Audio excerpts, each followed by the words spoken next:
El 27 de abril de 2012, nuestra familia recibió una noticia, diría yo, la peor de nuestras vidas. Es interesante cómo Dios nos ama tanto que nos va preparando para el momento. Él sabía lo que sucedería, Él sabe todas estas cosas. Ese día falleció mi esposo, víctima de un asalto.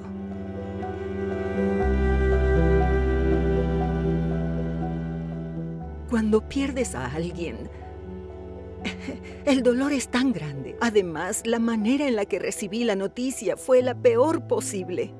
Porque cuando mi esposo no llegó al atardecer, comencé a llamarlo por teléfono para saber qué había sucedido. El policía que me atendió me dijo que lo habían asaltado y que había fallecido.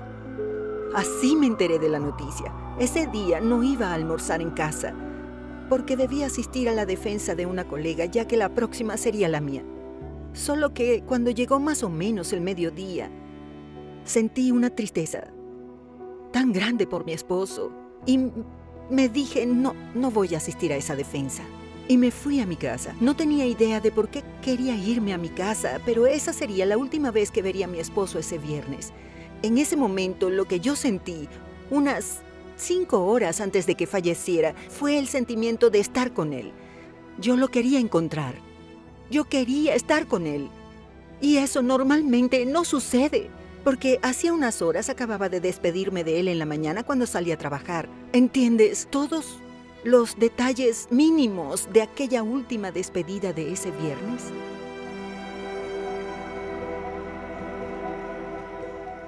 Y luego de su fallecimiento, cuando te quedas solo, sola, fue así para mí. Cuando sucedía algo, yo pensaba, se lo voy a contar a Elcio.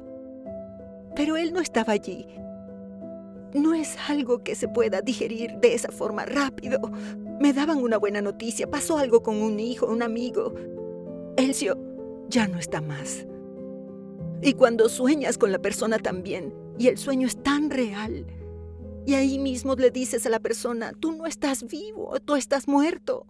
Los muertos no están conscientes, entonces colisionan las ganas de abrazar a la persona que estás viendo, con la creencia de que los muertos están descansando, pero el sueño es tan real.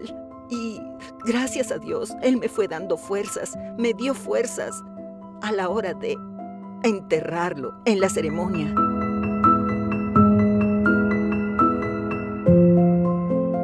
Y perdonar no es fácil, solo lo hacemos con el perdón que Dios pone en nuestros corazones.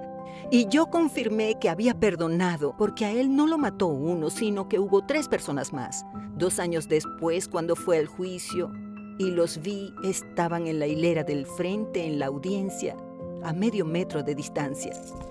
Entraron con las manos esposadas, la cabeza gacha. Pude mirarlos y solo sentí pena.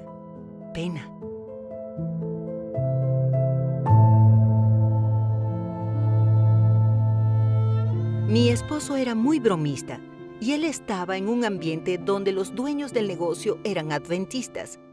Y llegó alguien detrás de él, se anunció el asalto.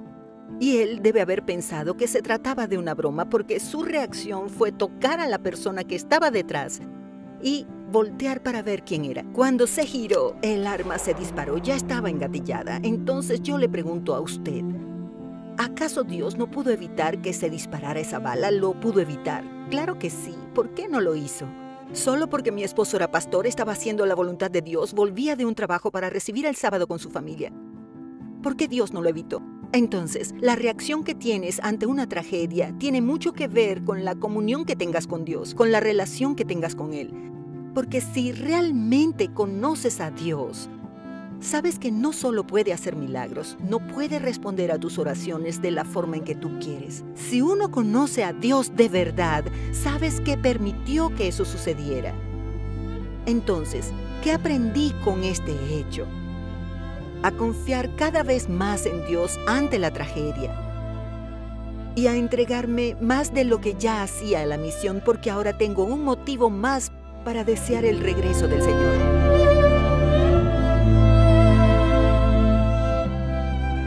La otra escena que quiero vivir es aquella con mis 3 hijos, encontrándonos con Elcio.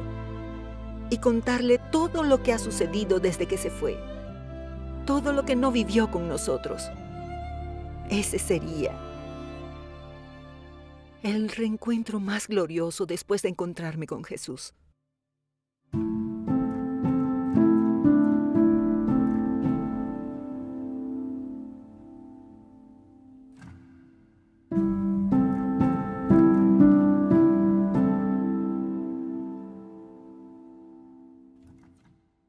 ¿Cómo sería mi historia sin Jesús?